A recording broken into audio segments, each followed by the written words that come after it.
Advanced financial exchanges. I have a friend. He is very, very rich. He is open about his riches.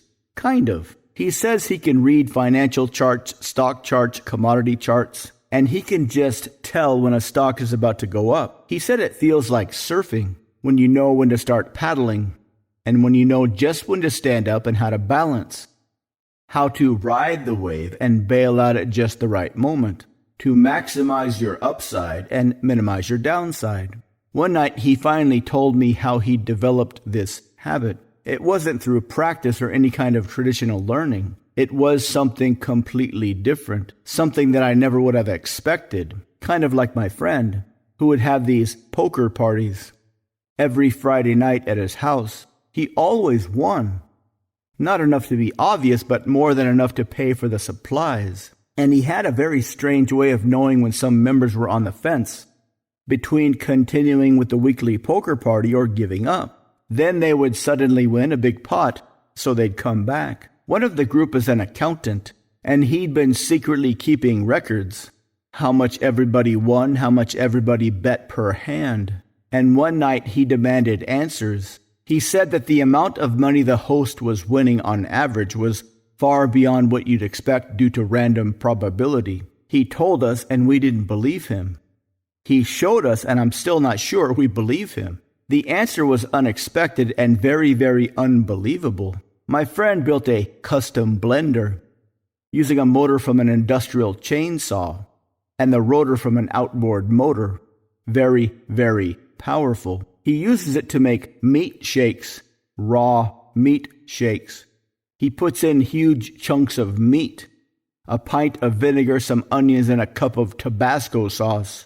He says this diet has changed the way he sees food, that when you learn how to do new things, it will change your filters. You'll see more opportunities where others see nothing. But sometimes he says things that are a little troublesome, like he has frequently bragged about how he can buy meat that still has bones inside, and his supercharged turbo blender will grind the bones up so you don't even notice them. He says bones are healthy, and you don't need to go through the trouble to make bone broth to get the benefits. You can grind them up in his blender. But the way he said that makes me wonder if he's not thinking about becoming a cannibal.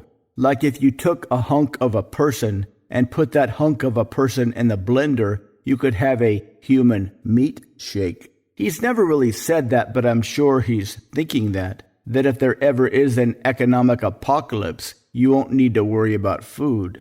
Because if you can accept the idea of eating people, and if you have a generator to power your blender, you'll never go hungry.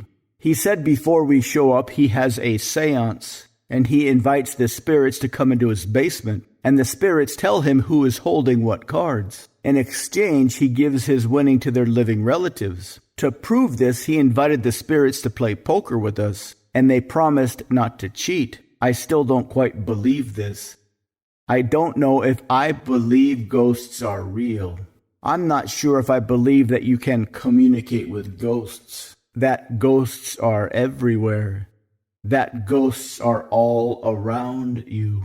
He said he has a chip in his brain, one that gives him extremely advanced intelligence to not only understand the next level mathematics beyond chaos theory, but to see it unfolding in real time.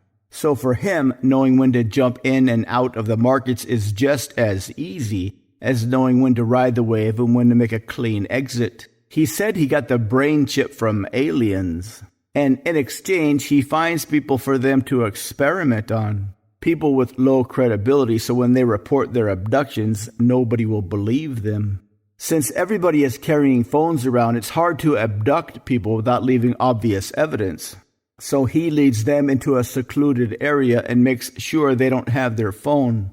So long as he delivers a few abductees per quarter, they'll keep his brain chip active. I said he should start a hedge fund. He told me that they told him that would not be allowed as it would raise too much suspicion.